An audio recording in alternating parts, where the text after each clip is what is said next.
गांव में एक बहुत गरीब व्यक्ति थे, रामाकांत जी।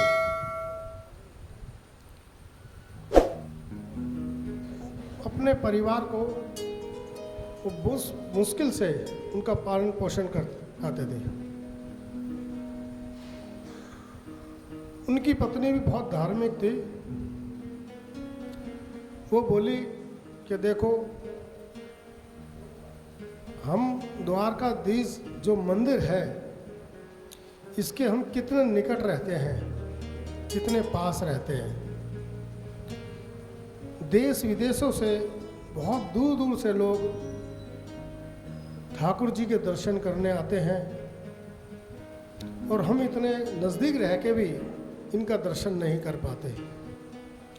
मेरी बहुत तमन्ना है कि एक बार इनको आप भोग लगवाओ। रमाकांत जी कहते हैं, भगवान प्रिय, मैं क्या करूं? मेरे पास इतना धन नहीं है कि मैं इनके 56 भोग खरीद के इनका भोग लगवाऊं। उनकी पत्नी ने कहा, एक काम करो, मैं तुम्हें एक कटोरी में थोड़े से लड्डू बनाकर दे देती हूँ, जो हमारे पास थोड़ा सा अच्छा घी रखा है बेसन के, आप उनका भोग लगवा दो। रमाकांत जी कहते हैं, ठीक है, अगर तेरी जिद है तो तू मुझे लड्डू बना के दे देना, मैं भोग लगवा आऊँगा। अगले दिन पत्नी ने नहा धो करके पूजा पाठ करके जो थोड़ा सा उनके घर में देसी घी था उसी के छोटे छोटे बेसन के 21 लड्डू बनाए और अपने पति को दे दिए कि लीजिए, अब आप द्वारकाधीश जी को भोग लगवा आइए। रमाकांत जी ने कटोरी ली जिसमें लड्डू थे और चल दिए मंदिर में। जब मंदिर में पहुँचे तो वहाँ पे भोग लगवाने वाले की जो लाइन थी, ठाकुर जी को जो भोग लगाने के लिए 56 भोग लेके आए थे, बहुत लोग थे। तो उसने पुजारी को विनती की कि मेरे भी ये थोड़े से लड्डू हैं, मेरी पत्नी ने बड़े प्रेम से बड़े भाव से बनाए हैं, इनका भी आप भोग लगवा दो। तो पंडित जी बोले, अरे इतने बड़े बड़े सेठ 56 भोग लेके लाइन में खड़े हैं और तू ये जरा सी कटोरी में लड्डू लेके आया है, इनका तो नंबर आ नहीं पा रहा, मैं तेरा नंबर कैसे लगाऊं? बड़े निराश होके वो बेचारे आ जाते हैं घर वापस। घर आकर के अपनी पत्नी को कहते हैं, देख, मैंने कहा था ना हमारा नंबर नहीं आएगा, हम गरीब लोग हैं। वहाँ पे बहुत अमीर अमीर लोगों का भोग लगता है। उनकी जो पत्नी थी धार्मिक तो थी, बड़े भाव से वो सुबह शाम ठाकुर जी का कीर्तन करती, और सबसे बड़ी बात ये थी कि वो घर में अगर खाना बनाती तब भी उसके मुंह से विट्ठल विट्ठल विठला, विट्ठल विट्ठल विठला, हे प्रभु तुम मेरे हो मैं तेरा हूँ, उसका हर वक्त यही गान चलता रहता। क्या तुम कभी हमारे गरीब घर का भोग लगाओगे? क्या हमारी ऐसी किस्मत जागेगी? ऐसे ही वो दिन भर बड़बड़ाती रहती।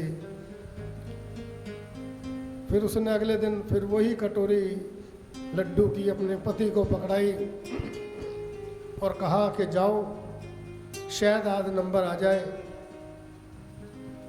रमाकांत जी बोले, देख, मुझे बड़ी लज्जा आती है,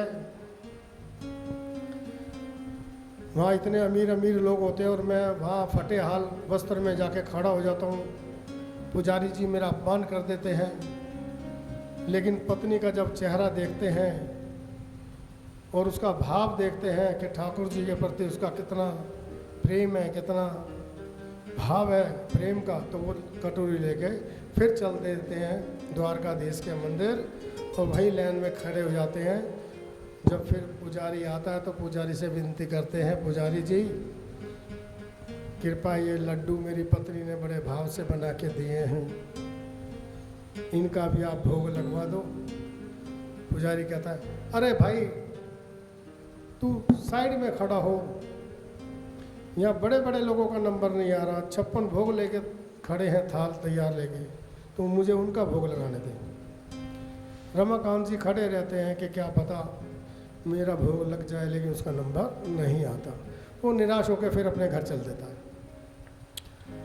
अगले दिन पत्नी फिर कहती है, ये सिलसिला 10-11 रोज चलता है, लेकिन उसका भोग पंडित जी नहीं लगाते। आखिरकार को जब घर पे आते हैं तो उनकी पत्नी कहती है, ठीक है अब मैं आपके साथ चलूँगी, देखती हूँ कैसे भोग नहीं लगता। वो कहावत है ना, नारी हट और बाल हट। अगले दिन जो है उस नहा धो के तैयार हुई, पूजा करी और अपने पति के साथ चल दी, कटोरी में लड्डू लेके, और लाइन में खड़ी हो गई अपने पति के साथ। पुजारी जी आए, बोले पुजारी जी हमारे पति लगातार कितने दिनों से लगातार आ रहे हैं और आप इनका भोग नहीं लगाते, कृपया आज भोग लगा दीजिए। पुजारी बोला, देखो यहाँ पे पहले से ही बहुत बड़े बड़े सेठ लोग 56 भोग के थाल लेके आए हैं, खड़े हैं, मुझे इनसे ही फुर्सत नहीं है, मैं तुम्हारा नंबर कहाँ से लगाऊं। वो बड़ी दुखी होती है और भारी वो कीर्तन शुरू कर देती है ठाकुर जी का, और बड़े भाव से कहती है कि अगर मैंने सच्चे मन से आपको पूजा है, सच्चे मन से मैंने आपकी पूजा की है, तो हे द्वारकाधीश आज मेरा ये भोग आप लगाओगे। और पंडित और बाकी सारे भक्त बड़े हैरानी से देखते हैं कि ये क्या कह रही है। और वो पंडित जी कहते हैं कि तुम्हारा भोग लगेगा, कि हाँ आज पंडित जी द्वारकाधीश जी को मेरा ही भोग लगेगा, ये लड्डू का ही भोग लगेगा, तुम लगाओ ना लगाओ ठाकुर जी आज स्वयं मेरा लड्डू का भोग लगाएंगे। मेरा ये दृढ़ इच्छा है, दृढ़ इच्छा शक्ति है, आज ये मेरी मनोकामना पूरी होगी। कह रहे कैसे लगाएंगे, जब तू अंदर ही नहीं जाएगी तो तेरा भोग कैसे लगेगा। बोली देखो पंडित जी, उसका पति उसको कहता है, भाग्यवान गुस्सा नहीं, कह रहे गुस्सा नहीं कर रही मैं, लेकिन आज मेरा भोग लगेगा। और कहते हैं देखो भक्ति की शक्ति क्या होती है, भाव। कहते हैं ठाकुर जी भाव देखते हैं, तो उसने लड्डू लिया और क्या बोली, अगर मेरा भाव सच्चा है, मैंने सच्चे मन से अपने गुरु की सेवा की है और आपकी सेवा की है, पति की सेवा की है, तो ये लड्डू का भोग आप लगाएंगे। और उसने हवा में लड्डू उछाल दिया। सारी पब्लिक और पंडित जी भी हैरान, लड्डू हवा में गायब हो गए। उसने दूसरा लड्डू लिया, वो भी उछाल दिया, तीसरा लिया, उछाल दिया, पब्लिक सारी देख रही है। उसने धीरे धीरे करके 21 लड्डू उछाल दिए, बोले लग गया भोग।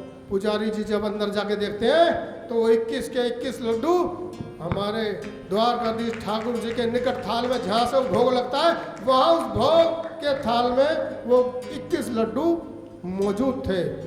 पुजारी हैरान, बहुत हैरान पुजारी, और बाहर आया, उनके चरणों में गिर गया, बोला माता मुझसे बहुत बड़ी गलती हुई, मैं तो सारी जिंदगी यहाँ तपस्या कर रहा हूँ तो मुझे आज तक दर्शन नहीं हुए, मुझ में ऐसा भाव नहीं है, मैं बड़े बड़े सेठों के भोग लगाता रहा, तो वाकई में हमारे ठाकुर जी तो भाव के भूखे। ये जो हम चढ़ाते हैं छतर, जो हम चढ़ाते हैं ड्रेस, जो हम चढ़ाते हैं 56 भोग, भाव, तो भाव के भूखे हैं, सब मनोकामना पूरी होती है। तो इसलिए कहते हैं निर्मल भाव से प्रार्थना जरूर सुनी जाती है। बोल वृंदावन लाल की जय।